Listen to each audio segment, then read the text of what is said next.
ఓం సాయిరామ్. ప్రియమైన మీ అందరికీ నా నమస్కారం. ఈరోజు ఒక అద్భుతమైన ఆధ్యాత్మిక విషయాన్ని తెలుసుకుంటామండి. గురు కటాక్షం అంటే ఏమిటి? చాలామంది గురు కటాక్షం అంటే అద్భుతాలు జరుగుతాయి, కష్టాలు ఒక్కసారిగా మాయమవుతాయి అని అనుకుంటున్నారు. కానీ మహానుభావులు చెప్పిన అర్థం ఇంకొంచెం లోతైనదండి. గురు కటాక్షం అంటే జీవితంలోని కష్టాలను ఎదుర్కొనే జ్ఞానం, ధైర్యం, సరైన దారిని చూపించే దివ్య అనుగ్రహం అంతే. ఇప్పుడు ఒక సూర్యుడు ఉదయించినప్పుడు చీకటి తనంతట తాను తొలగిపోతుంది కదా.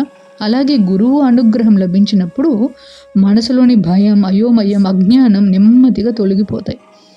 ఒకసారి ఆలోచించండి, అర్జునుడి చేతిలో గాంధీవం ముందే ఉంది, శక్తి కూడా ముందే ఉంది కదా.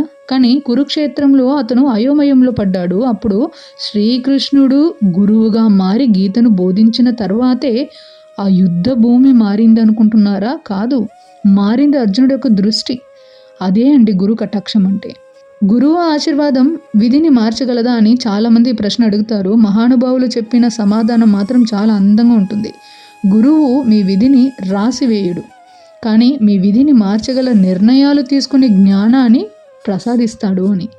ఒక రైతు చేతిలో విత్తనం ఉంటుంది అనుకోండి, గురువు వర్షంలో ఆశీర్వదిస్తాడు, కానీ విత్తనం నాటాల్సింది రైతే. అలాగే గురువు మార్గాన్ని చూపిస్తాడే కానీ నడవాల్సింది మాత్రం శిష్యుడే అండి. మరి ఈరోజు గురువు మీకు చెప్పే సందేశంగా ఈ మాటల్ని వినండి. బిడ్డ, నా ఆశీర్వాదం అంటే నీ కష్టాలు లేకపోవడం కాదు, కష్టాల్లో కూడా నిలబడగల బలం లభించడం.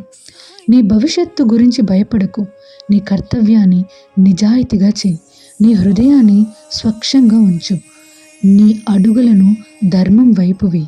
అప్పుడు నా కటాక్షం నీకు దారి చూపుతుంది.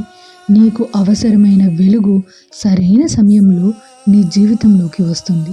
ఈ వీడియో మీకు నచ్చిందని అనుకుంటున్నాను. మరి ఇంకొక చక్కటి వీడియోలో గురు పౌర్ణమి రోజున వ్యాస మహర్షి, దత్తాత్రేయ స్వామి, సాయిబాబా వంటి మహా గురువులను ఎందుకు స్మరిస్తారు అని అందమైన ఆధ్యాత్మిక రహస్యాన్ని తెలుసుకుంటామండి. ఓం శ్రీ గురుదేవ దత్త. ఓం శ్రీ గురుభ్యోయ్ నమః. ఓం సాయిరామ్.